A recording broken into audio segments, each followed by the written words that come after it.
HCF of a power m plus 1, a power m plus 2, a power m plus 3 is. அதாவது என்ன கேட்குறாங்க அப்படின்னா 3 term கொடுத்து HCF கேட்குறாங்க. நமக்கு வந்துட்டு பவரில் கொடுக்கும்போது பவரில் கொடுத்துட்டு HCF என்ன LCM என்ன அப்படின்னு கேட்டாங்களாம். இப்போ வந்து பவர் வந்து எதுக்கு ரொம்ப கம்மியாக இருக்கோ அதை தான் வந்து என்ன பண்ணுவோம், HCFஆக எடுத்துப்போம். அதே மாதிரி பவர் எது அதிகமாக இருக்கோ அதை வந்து LCMஆக எடுத்துப்போம்.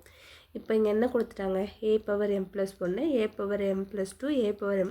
இப்போ m இருக்கனால வந்து நம்ம குழம்பக்கூடாது. என்ன பண்ணிக்கலாம் அப்படின்னா mக்கு பதிலாக ஏதோ ஒரு வேல்யூ நமக்கு 1 2 3 ஏதோ ஒரு வேல்யூவை நம்ம இதில் அப்ளை பண்ணி கண்டுபிடிச்சிக்கலாம். இப்போ நான் m = 1ன்னு எடுத்துக்கிறேன். எடுத்துகிட்டு எல்லா இதுலேயும் அப்ளை பண்ண போகிறேன். அப்போ என்ன வரும், a m + 1 இருக்கா, அப்போ 1 போட்டேன்னா 1 + 1 என்ன ஆயிரும், a பவர் 2ன்னு ஆயிரும். அதே வந்துட்டு 1 + 2 என்ன ஆகும், 3ன்னு ஆயிரும். அப்போ a பவர் 3ன்னு வருது.